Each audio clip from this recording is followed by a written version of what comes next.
Bonjour chez vous. Je suis encore là. Avec ma belle petite chemise bleue. Elle est belle ma chemise. Avec les éventails. On dirait que j'aime m'envoler. Une hirondelle. Non, moi je suis un aigle. Hein. Je suis un aigle. Voilà. Voici les ailes de l'aigle. Nous on divise les. Bienvenue sur Ange Prisca Dianzo. 1er juin. Le mois de mon anniversaire. Jour J-16. Mon anniversaire c'est le 17 juin. Qu'est-ce que vous en pensez? La légende sera célébrée. Ah, moi je vous parle. Ange Prisca Dianzo, défibrillateur des réseaux sociaux. La vérité, la solution, la légende. Ah oui, moi je suis un aigle. Je divise les. Moi je change des vies. Hein. Donc mettez du respect sur mon nom. Vous les gougnafiez de TikTok là, respectez-moi. Hein. Avant de faire vos panels là avec le nom de la légende que je suis là, allez vous brosser les dents et allez faire votre ménage. J'ai lancé plein de challenges. Et c'est pas à quel niveau vous êtes. J'ai fait une vidéo où j'ai dit séparez vos biens, barricadez-vous, les femmes protégez-vous. Voici un autre là-bas qui s'est levé là-bas, deux qui se sont levés là-bas. Ah, Ange, mais et les femmes qui viennent et puis elles prennent l'argent des maris là. Elles vident compte. Je viens sur ces femmes là. Je viens. Là, on a fête des mères. Laissez, je vais célébrer les moments. Et puis, je vais demander aux femmes de se protéger. Parce qu'en ce moment-là, c'est vous on doit craindre, vous les hommes. Surtout vous les hommes de la diaspora. Vous êtes des profiteurs, des destructeurs de destinée. Tout est faux ici à la diaspora. Il n'y a pas quelque chose à la diaspora qui est vrai. Les mariages sont faux. Les unions sont fausses. Les sourires sont faux. Hypocrisie de cette diaspora. Tu meurs. De toute façon, les Africains sont faux ici à la diaspora. Wouh! On dit Ange, pourquoi tu n'es pas dans l'association? Moi, Dianzo Ange Prisca, dans l'association de où? Des BT de quel pays? Moi, il y a dans l'association. Des coups. Pour faire quoi? Association des cadavres. Moi, je n'ai pas envie de ressembler à cadavre. Hein? Vos associations de morts là, où vous attendez les morts pour vous les réveiller là.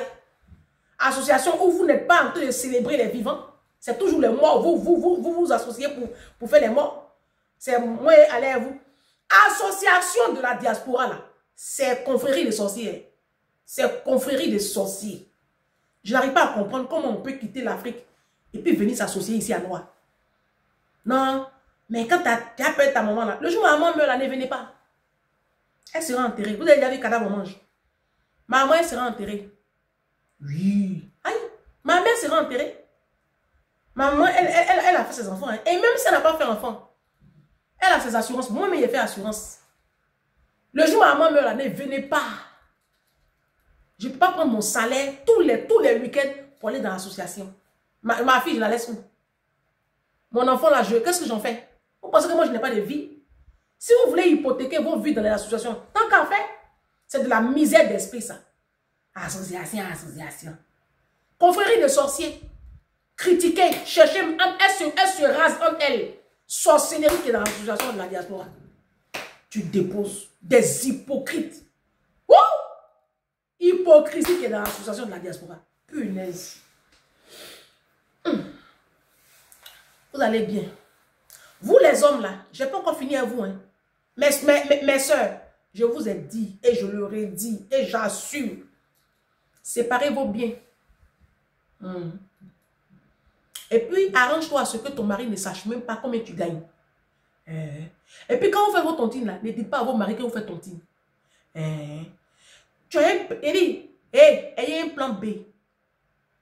Ayez un plan B. Mariage de l'autre là, ce n'est pas garanti. Hein. Ayez un plan B et puis arrêtez de faire beaucoup d'enfants. C'est plus facile pour une femme de partir avec 1, 2 que de partir avec 4, 5. Ayez plan B. Les hommes là, ce n'est pas une fiabilité. Mariage de noir même, ce n'est pas fiable. C'est faux. Ils sont tous des faux. C'est des calculateurs. Ils sont avec vous parce que sans vous, ils sont rien. On voit ça tous les jours ici. On voit ça tous les jours ici. Sans vous, j'ai dit qu'on voit les hommes là. Sans femmes, ils sont rien. On m'envoie une vidéo là. Sophie m'envoie une vidéo où on montre un homme. Sa femme lui a laissé les enfants. 3 enfants à bas âge avec un bébé de 6 mois. Et puis il est parti. Donc dans les commentaires, il y a une Mind People qui a écrit dans les commentaires. Pas une Mind People. Une abonnée qui a écrit sous la vidéo. Elle dit, faut les élever. Quand ils vont grandir, ils vont chercher les mamans. C'est pas ce que vous les hommes là, vous nous dites. Quand vous nous abandonnez les enfants là. C'est parce que vous dites que quand les enfants vont grandir, ils vont vous chercher. Attendez, ils vont vous chercher. Donc, mon frère, toi à qui la femme a donné 3 enfants là, il faut élever les enfants là. Il ont te demander maintenant à l'aide sur les réseaux sociaux. Pourquoi à chaque fois qu'une femme même quitte vos vies même, c'est vous qui criez au secours? Est-ce que quand vous partez là, nous on crie au secours? Quand vous partez là, on crie au secours. Le jour Série Dia a laissé Aline avec 5 enfants à bas âge en Suisse là-bas là, ou je ne sais où là. Est-ce que vous avez bien vu Aline, la femme de Série Dia là, capitaine de Série Dia là? Vous avez bien vu Aline sur les réseaux sociaux crier au scandale? Vous l'avez entendu dans cette histoire là? On ne l'a pas entendu. Elle a fait profit bas jusqu'aujourd'hui. Ça aurait été le contraire, punaise. Elle allait crier au scandale. Oh, elle m'a laissé pour un homme. Elle m'a abandonné les enfants. Vous abandonnez les enfants avec la maman, on ne parle pas. Oh. Les femmes là, quand vous partez là, vous laissez enfants là, on ne parle pas. Vous n'avez pas dit que les... Vous dites pas que les enfants vont venir vous chercher. C'est pas ce que vous dites. Que les enfants vont venir vous chercher. Quand ils vont grandir, ils vont vous chercher. Mais attendez, asseyez-vous. On va vous chercher. Oh, mon papa là, quand il m'a abandonné les parties là, je vous assure, c'est lui qui me cherchait. Moi, il n'est pas cherché. Et puis quand il m'a trouvé là, il lui a donné 2 mots de la même famille. 3 adjectifs qualificatifs. 3 compléments directs. Et puis je l'ai déposé. Mais il est mort petit, sur une natte en train de cracher du sang. Parce que moi, on ne joue pas avec moi. Tu t'amuses avec moi, il te dépose. Bienvenue sur Ange Prisca Dérangeant. Tu as vu le titre? Est-ce que tu as vu le titre? Vous les hommes africains là, vous allez toujours mal finir. Moi, je vous dis ça. Vos morts seront toujours des morts tragiques. Vos morts seront toujours des morts à petit feu. Vous allez toujours mourir si ce n'est pas AVC. C'est brûlé dans la voiture. C'est toujours vous. Hein. Quand tu vas voir accident où des gens sont brûlés dans la voiture, c'est les hommes. Tu te poses des questions. Vos morts font toujours pitié. Vos morts font... Ça veut dire que vos morts là, ça fait pitié. Parce que le mal que vous faites là, vous pensez que Dieu là, Dieu il dort. Dieu il dort pas. Hein? Galates 6, 7. Ne vous trompez pas, on ne se moque pas de Dieu. Ce qu'un homme aura sémé, il le moissonnera aussi. Quand vous nous laissez les enfants sous prétexte que non, l'enfant ne porte pas ton nom, non, c'est elle qui a voulu partir, non, c'est elle qui a demandé le divorce, il n'y a pas de problème. Nous, on fait grandir les enfants là. Maintenant, après, qu'est-ce qui se passe? Il se passe qu'ils ne font rien à vous. Le mardi dernier, je déjeunais avec une de mes soeurs, une de mes copines, c'est ma copine de... Voilà, c'est une copine. On a mangé à Carré-Sénard ensemble. Et elle m'expliquait, son père et sa mère vivent ensemble. Hein. Ils sont encore mariés sur le même toit. Quand elle venait, quand elle est née ici, ou quand elle arrivait, elle était très jeune. Ce qui est sûr, elle est pratiquement née ici. Ou elle est née ici, je ne sais plus. Et son père et sa mère, ça fait plus de 40 ans, ils sont en France. Et son père, c'était catégorie de papa que vous connaissez là. Mais aujourd'hui, cette Mind People là, elle est à son propre compte. Mais elle est d'une puissance financière pas possible. Quand je dis puissance financière, il faut aller voir où elle dort. C'est comme ça que tu reconnais les femmes puissantes. Tu vois sa maison. Elle n'est pas dans l'HLM. Hein. Tu vois sa maison, tu vois sa cuisine. Tu vois sa maison. Hein? Tu vois son entreprise ici. Elle est propriétaire 3 fois en France. Dernièrement, elle a acheté une grosse voiture à sa maman. Son papa lui demande, ah, et pour moi? Elle dit, ah, papa, j'ai acheté pour maman. Il faut monter dedans et vous allez conduire. C'est comme ça qu'il lui a répondu.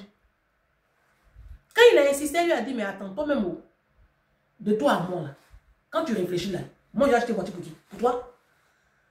Tu fais quoi pour moi, papa? C'est toujours maman qui s'est toujours battue pour nous. Dans ce foyer-là, c'est maman qui s'est toujours battue pour nous. Toi, ton argent, tu prenais pour jouer PMU, tu prenais pour défiler en Afrique, tu prenais pour t'habiller, tu avais des maîtresses. C'est maman qui a toujours tout battu, qui s'est battue pour nous. Pourquoi tu veux que, à mon âge adulte là, où j'ai beaucoup d'argent là, pourquoi tu veux que j'aille chez le concessionnaire payer une voiture cash? J'allais payer une voiture cash chez le concessionnaire à 15 000 € pour te donner toi aussi. Il était là comme ça. Il était là comme ça. C'est le titre là qui est là comme ça. Tu as vu le titre? Les enfants de la diaspora sont ingrats. C'est le titre là qui est là. Il y a une Mind People, Sophie. Je vais d'abord parler aux enfants de la diaspora. Et aux enfants de l'Afrique. Vous savez les enfants. Souvent nous les mamans, on prend des décisions que vous ne comprenez pas au début. Et souvent il y a des enfants qui en veulent beaucoup à leur maman et qui fatiguent beaucoup les mamans. Il y a des enfants qui sont très méchants avec les mamans. Partagez cette vidéo-là aux enfants. Cette partie-là surtout. Il y a des enfants qui sont très méchants avec les mamans. Il y a une Mind People, Sophie, qui écoute mes vidéos et qui partage ça autour d'elle aux jeunes de sa résidence. Et il y a 2 jeunes filles qui écoutent les vidéos de Ange Prisca Dianzo et qui viennent voir Sophie. Ah, Tata Sophie, vraiment, ce sont 2 sœurs. J'aimerais que tu ailles demander pardon à notre maman parce qu'on lui a fait beaucoup de mal. Et maintenant, les 2 jeunes filles expliquent, ce sont des élèves, hein, elles expliquent à ma Mind People, la Sophie, ce qui se passe. Ah, moi, ma maman, elle a fait enfant avec mon papa. Et puis, moi, je n'ai pas connu mon papa. Moi, je l'ai connu. Je sais qui il est. Mais à un moment donné, elle m'a empêché de le voir. Elle m'a coupé de mon papa. Et moi, je lui ai fait baver. Je lui ai fait voir de toutes. C'est une métisse. Je lui ai fait voir de toutes les couleurs. Parce que je lui en veux. La plus petite, son passe. Son ancien Camerounais. C'est la même histoire. La maman n'a jamais eu la chance d'avoir des hommes sérieux dans sa vie. Mais elle a toujours eu ce besoin de protéger ses enfants, ce qui est normal. Mais les enfants, quand les petits ont commencé à grandir, elle a commencé à leur expliquer pourquoi, la métisse, elle lui a dit pourquoi j'ai quitté ton papa. Elle dit, oh, tu es une menteuse. En fait, elle a quitté le père de la métisse parce que c'était un pédo. Le père de la métisse, là, c'est un Français. Comme il ne pouvait pas faire ces bêtises-là en France, il est parti en Afrique. Et c'est là-bas qu'ils se sont rencontrés. Et après, ça n'allait pas, ils sont venus ici en France. Et c'est comme ça qu'elle a fait la petite. Et elle s'est rendue compte que son mari était un pédo. Pour protéger sa petite fille, elle s'est séparée de son mari.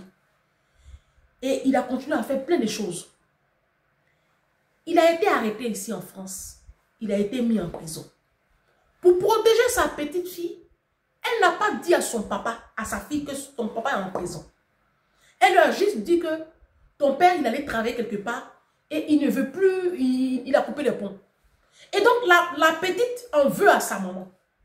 Et elle lui fait voir de toutes les couleurs de l'arc-en-ciel. Et la femme pleure. Elle pleure. Jusqu'à ce qu'un jour même, souvent, elle a levé la main sur sa maman. Parce que elle en veut à sa maman de l'avoir séparée de son père.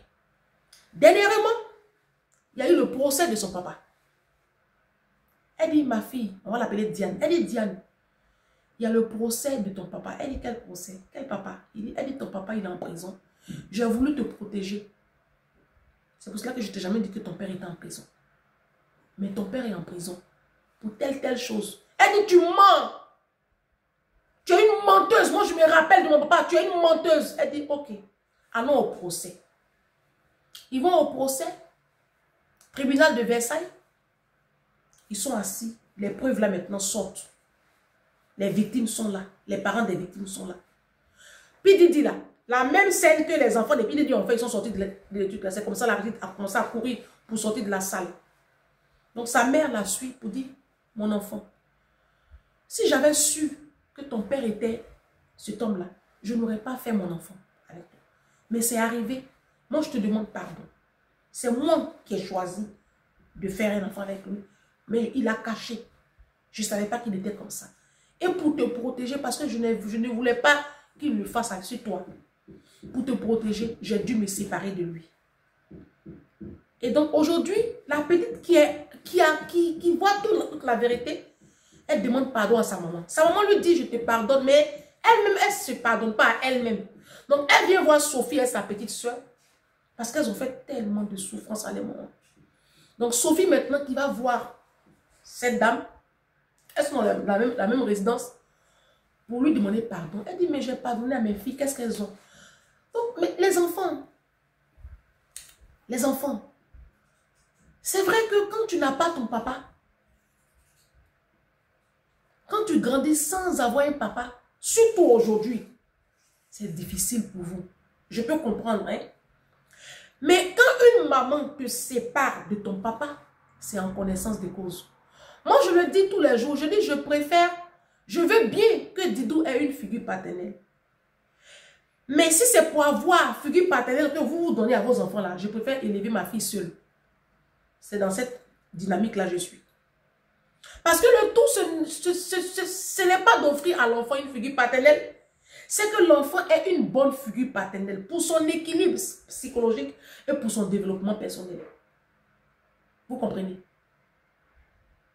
Donc, mes jeunes enfants, mes petits frères, n'en voulez pas souvent à vos mamans qui vous ont souvent séparés de vos papas. C'est en connaissance de cause. Une mère protège ses enfants. Moi, ma mère, elle s'est battue des années durant pour avoir notre garde exclusive. On a passé 2 ans et demi avec notre papa. Mais c'était 2 ans et demi d'atroces souffrances. Parce qu'il était avec une femme bêtée qui nous maltraitait. Et puis lui-même, ce n'était pas un homme présent dans la vie de ses enfants. Vous connaissez les pères africains. Ils n'en ont rien à foutre. Et ma mère s'est battue.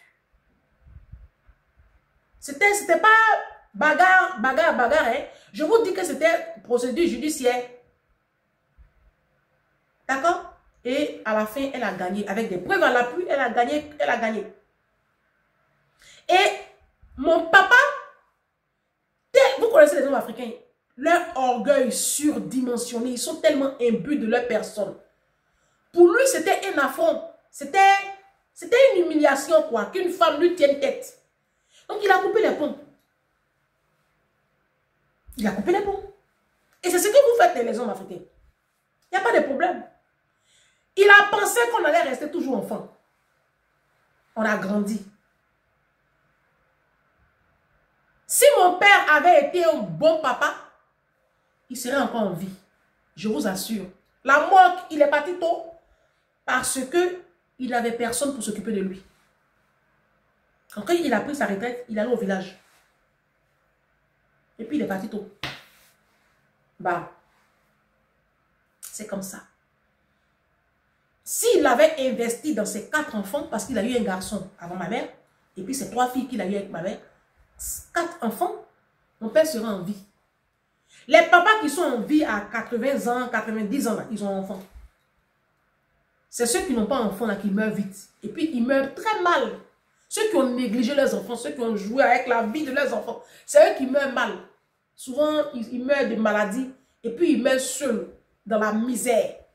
Quand tu as un enfant, quand tu as joué le rôle d'un vrai papa, ton enfant ne peut pas te laisser. Donc, j'ai voulu vraiment parler aux enfants. N'en voulez pas à vos mamans. N'en voulez pas à vos mamans. Les mamans africaines souffrent beaucoup. Elles souffrent beaucoup. Elles ont été éduquées pour ne pas parler. Elles ne se plaignent pas. Elles subissent. Elles acceptent tout. Souvent même, elles acceptent de vieillir dans le mariage. Mais c'est quel bon mariage. Toutes nos mamans-là qui ont accepté de vieillir avec leur mari, elles sont toutes malades. C'est l'accumulation de tellement de souffrances enfouies qui se matérialisent comme ça par des corps malades. N'en voulez pas à vos mamans. Maintenant, je vais m'adresser aux mamans. Apprenez à communiquer avec vos enfants. Les mamans, communiquez avec vos enfants. Moi, je communique avec ma petite fille. Oui.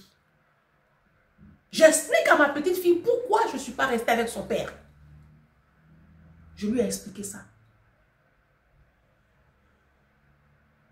La fois dernière, Didou, elle a une réaction souvent. Les enfants savent observer. Faites beaucoup attention les papas.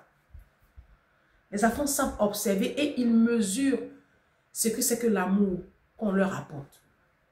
Ma fille me dit, on jouait comme ça ensemble. On était en train de faire du scramble. Et puis, elle n'arrivait pas à écrire un mot. Il dit, mais attends, elle dit, non, laisse-moi réfléchir un peu.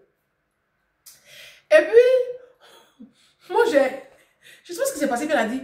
Et puis, je dis, oh, mon bébé, je t'aime tellement. Et puis, elle dit, elle a réussi à écrire le mot. Et puis, je dis, je t'aime tellement, mon amour. Et elle me dit, maman, quand toi, tu dis que tu m'aimes, je te crois. J'ai regardé comme ça, j'ai dit, tu dis quoi? J'ai dit, quand toi, tu dis que tu m'aimes, je te crois. En fait, je n'ai même pas voulu lui dire, mais qui te dit qu'il t'aime et que tu ne crois pas? Parce que j'ai compris, en fait. Les papas, faites beaucoup attention. Les enfants observent, les enfants savent ce qui c'est. Vous allez voir dans la communauté africaine, même quand papa et maman vieillissent ensemble, remarquez, quand les enfants reviennent voir la famille, on offre plus de cadeaux à la maman. Je ne sais pas si vous remarquez ça les papas. Ce n'est pas que les enfants sont ingrats. On vous ramène l'ascenseur en fait. Alors le titre de la vidéo, les enfants de la diaspora sont ingrats. Non. Je pense que les enfants de la diaspora sont en souffrance. Sont beaucoup en souffrance. J'ai déjà fait une vidéo là-dessus. Quand je suis arrivée en France, j'ai observé dans tous les foyers que les enfants de la diaspora souffraient. On vous donne les logements sociaux. Vous les parquez dans une seule pièce, filles, garçons, et puis vous sous-louez 2 chambres, une chambre, parce que vous construisez en Afrique. Vous prenez les allocations des enfants et vous prenez ça pour entretenir vos maris, vos compagnons de vie. Vous négligez vos enfants. Les parents africains, vous négligez beaucoup vos enfants. Vos enfants n'ont jamais eu de nounou. Vos enfants n'ont pas d'activité. Vos enfants, vous ne les emmenez pas en vacances. Les centres de loisirs sont là. Vous trouvez que quand vous avez 2, 3, 4 enfants, la facture est trop énorme, vous laissez les enfants à la maison. Tous les 2 mois de vacances là, pas d'activité au centre de loisirs, pas d'inscription au centre de loisirs. Quand il y a des vacances scolaires, 2 semaines, ils sont à la maison devant la télé. Tout ça là, ça rentre. Parce que comprenez que c'est le milieu qui fait l'enfant. L'enfant de la diaspora n'a pas le même mindset que l'enfant vivant en Afrique. D'accord? Eux, ils voient leurs petits camarades blancs, comment eux, leurs parents les traitent. Et puis, ils voient comment vous les traitez. Ils disent rien. Quand ils vont grandir, il n'y a pas de problème, vous allez apprécier. C'est ce que vous appelez ingratitude. Ils ne sont pas ingrats en fait. Ils ne sont pas ingrats. Vous avez mal compris comment on manage un enfant à la diaspora. Les autres parents, les petits blancs là, ils emmènent leurs enfants en vacances. Donc à la rentrée, à chaque rentrée, la maîtresse ou le maître demande aux enfants, qu'est-ce que vous avez fait pendant les vacances? Moi je suis allé à Bali, moi je suis allé en Thaïlande, moi je suis allé ici, moi je suis allé là-bas. Les enfants racontent. Vos enfants n'ont rien à raconter. Vos enfants n'ont rien à raconter. Même quand vous les emmenez dans vos pays d'origine, je vous assure, hein, faites beaucoup attention parce que ils n'en gardent même pas de bons souvenirs. Ils sont constamment dehors là, en plein air, en train de jouer dans le sable là. Bon, il n'y a rien de spécial. Il n'y a pas de découverte, il n'y a pas de tourisme. Ils restent dans le même milieu là. Et puis vous revenez. Ils n'ont rien à raconter en fait. Vos enfants n'ont pas d'activité. Est-ce que vous savez que c'est tellement important? On a fait le live là-dessus. L'importance des activités aussi. J'ai insisté là-dessus. Les autres enfants font des activités. Ils font la musique. Ils font... Moi, ma petite fille comme ça, elle a tellement confiance en elle. Pourquoi? Parce qu'elle fait tellement d'activités. Et elle va en vacances. Chaque été, je l'emmène en vacances. Vous pensez qu'elle ne voit pas? Elle sait qu'il l'emmène en vacances, qu'il l'emmène pas en vacances. Son père est là. Quand je finance ses vacances, quand je fais tout pour elle, elle voit. Je ne lui dis rien. Elle entend grandir. Et elle commence à s'exprimer et à s'affirmer. J'ai dit à son père la dernière fois, fais beaucoup attention à toi. Fais beaucoup attention à toi. Les papas de la diaspora, très souvent, vous trouvez que vos enfants sont ingrats. Et que vous préférez aller construire en Afrique. Il n'y a pas de problème. Mais construction, quand vous faites en Afrique, là, on va voir, tu as vieilli, non? Tu as vieilli. Tes forces vont t'abandonner. On va voir qui va te tenir la main. On va voir. Vous estimez que vos enfants sont ingrats, mais parce que vous n'avez pas, vous n'avez rien. Il n'y a pas de relation avec vos enfants. Combien de parents à la diaspora jouent avec leurs enfants? Vous leur achetez des cadeaux d'anniversaire, des cadeaux de Noël. Mais combien parmi vous s'asseyent par terre pour faire des activités avec leurs enfants? Combien? Combien de parents, combien de papas ici à la diaspora jouent avec leurs enfants? Est-ce que vous jouez avec vos enfants? Est-ce que vous les sortez? Non. Vous les mamans, vous passez tous vos week-ends dans les associations. Les dimanches, vous êtes dans les cultes. Vous n'en avez rien à foutre de vos enfants. Mais pourquoi quand ils grandissent maintenant, vous trouvez qu'ils sont ingrats? Non. Moi, ma fille, elle me voit faire des travaux. Depuis qu'elle est née là, elle a toujours grandi dans des appartements propres. Ma fille n'a jamais évolué dans un appartement sale. Je l'ai toujours fait grandir dans sa chambre propre. Elle se lave dans une salle de bain propre. J'ai changé la cuvette des toilettes. Elle et moi en cuisine, dans une cuisine propre. Vous pensez que quand elle va vieillir, quand je vais vieillir, elle va me laisser dans la saleté? Non. Je ne sais pas si vous comprenez mon message. Les vacances avec les enfants, ça resserre les liens, ça crée des liens forts, d'amour, de fraternité. Vous ne partagez pas ça avec vos enfants.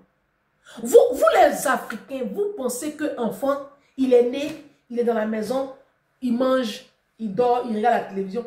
Mais ça, c'est révolu. Si vous restez sous cette forme d'éducation, vous allez traiter toujours vos enfants d'ingrats. Parce que ça, c'est révolu. Cette forme d'éducation-là, elle est has-been. Ça ne marche plus. Aujourd'hui, un enfant, on partage des choses avec l'enfant. Les week-ends, on va au bowling avec l'enfant. On l'emmène au cinéma. On s'intéresse à ses activités. L'enfant, vous ne connaissez même. Elle dit que l'enfant a des compétitions, tu n'y vas jamais. Ce qui intéresse l'enfant, toi, ça ne t'intéresse pas. L'enfant a son gala de danse. Tu n'es pas présent à son gala de danse. Sous prétexte que c'est trop long. Ah, mon ami. Ah, mon ami. Tu t'attends à quoi demain? Toute l'activité extrascolaire de l'enfant, ça ne t'intéresse pas. Je fais une vidéo où je vous ai dit, une fois dans la semaine, vous devez établir des réunions de famille avec vos enfants. Ça crée des liens. Vous ne le faites pas. Vous ne mangez même pas à table avec vos enfants. Chacun se sert dans la cuisine, chacun mange. Vous ne priez pas avec vos enfants avant de manger. Vous n'avez pas de jeu. Eh Seigneur Jésus. Les parents africains, tout ce qui vous intéresse, c'est que vos enfants vous donnent. Ils ne peuvent pas vous donner parce qu'ils n'ont pas reçu de vous. Vous me direz, mais on l'a mis à l'école. Mettez un enfant à l'école, il ne reçoit rien de toi en fait. Tu as fait, en fait, tu n'as pas fait quelque chose d'extraordinaire. Tu as fait, c'est un devoir en fait de mettre son enfant à l'école. De toutes les façons, à la diaspora, ici en France par exemple, c'est, tu ne mets pas l'enfant à l'école, tu sais ce qui t'attend. Hein? On vous donne les allocations des enfants. Vous prenez ça pour acheter vos télévisions, pour faire vos dots, vos funérailles. Vous n'épargnez pas pour vos enfants, pour les soutenir dans les études supérieures. Moi, j'ai ma copine au Canada à qui je fais un gros bisou, Nadège Thio. Les allocations de son fils, elle n'y touche pas. Elle n'y touche pas. Combien d'enfants de la diaspora font ça? Les allocations de son fils, elle n'y touche pas. À telle enseigne que l'année dernière, son enfant avait une compétition de judo, non, de karaté. Et l'enfant, il adore ça. Il va en compétition, de grande compétition. Il est premier dans son club là. Donc, on le réquisitionne pour une compétition à l'international. Sauf qu'il n'y a pas de sponsor. Et il faut que chaque parent mette la main à la pâte. Elle demande, ça fait combien le devis? 10 000 $ canadiens. Elle va sur son compte. Puisque l'allocation de l'enfant, elle n'y touche pas. Depuis qu'ils sont au Canada, l'enfant a 1 an. Aujourd'hui, l'enfant a 10 ans. Elle ne touche pas à l'allocation. Chaque mois, on lui donne, je crois, 600 $ ou 700 $ pour l'enfant. Elle ne touche pas. Donc, elle va sur le compte où elle ne touche pas là. Elle prend 10 000 $. Et puis elle finance la compétition de l'enfant. Et puis il ramène une médaille d'or. Mais quand vous regardez, vous pensez que l'enfant, ça l'a marqué. Hein? Et il le dit à sa maman. Il dit, maman, tu es la meilleure de toutes les mamans. Ma fille me le dit tout le temps. Maman, tu es la meilleure de toutes les mamans. Je sais où on vend habits. Je sais où on vend Louis Vuitton. Et pourtant, au lieu de prendre l'argent là pour l'acheter Louis Vuitton à 2 000 €, 3 000 €, je préfère prendre l'argent là pour lui assurer ses vacances dans le mois d'août. Dans des endroits tellement paradisiaques pour que ma fille découvre les merveilles de Dieu que Dieu a créées sur la terre. Et elle en garde des souvenirs tellement, tellement beaux. Et quand on est là comme ça, maman, il n'y a que des bisous. Maman, tu es tellement exceptionnelle. Maman, qu'est-ce que je vais devenir? La dernière fois, on était de conduire, et puis j'ai mis un coup de frein. Elle dit, maman, attention. Qu'est-ce que je deviens sans toi? J'ai commencé à pleurer. Je dis, Didou, pourquoi tu dis ça? Elle dit, mais maman, quand tu conduis, fais attention, maman. Est-ce qu'on a prié? Parce que chaque fois qu'on prend la voiture, on prie. Et elle a ce réflexe-là, avant que je ne mette le contact. Maman, on doit prier. Parce que moi, je sais que je ne suis rien sans toi. Est-ce que ton enfant t'a déjà dit ça? Qu'il n'est rien sans toi? Papa, maman, est-ce que ta petite fille, ton petit garçon t'a déjà dit ça? Didou me le dit tout le temps. Les enfants de la diaspora ne sont pas ingrats. C'est comment vous les avez traités depuis ils sont bébés là. Ils vous ramènent l'ascenseur. Ils vous en veulent en fait. Mais c'est en eux. Ils attendent le moment opportun pour vous cracher ça au visage. Et ils vont vous le faire payer. Vous vieillissez ici la diaspora. Vous voyez vos enfants là se battre pour vous. Ils ne font rien à vous. Vous luttez comme ça sur vos factures. Vous luttez comme ça à vos petites retraites. Vos enfants ne font rien à vous. Parce que vous n'avez pas fait l'extraordinaire dans leur vie. Ils ne feront pas l'extraordinaire dans vos vies. C'est une relation de cause à effet. C'est la vie. Quand vous me voyez porter les mêmes habits là, je sais où on va habiller. Mais mon enfant, ma priorité, mon combat, mon challenge. Demain, quand mes forces vont m'abandonner, cette petite-là, elle ne me laissera jamais tomber. Si Didou m'a laissé tomber, c'est que Jésus n'est pas vivant. C'est que Jésus n'est pas vivant. Le tombeau est encore habité par des squelettes. Il n'est pas vide. Ils ne sont pas ingrats. C'est vous qui n'avez pas fait votre job. De toute façon, vous allez jouer avec la vie de vos enfants. Quand vous allez vieillir là, c'est comme ça, ils vont faire comme si vous ne voyez pas. Vos factures impayées, ils passent à côté. Vos soins de santé, ils passent à côté. Ils font rien, vous. C'est la vie. Oh.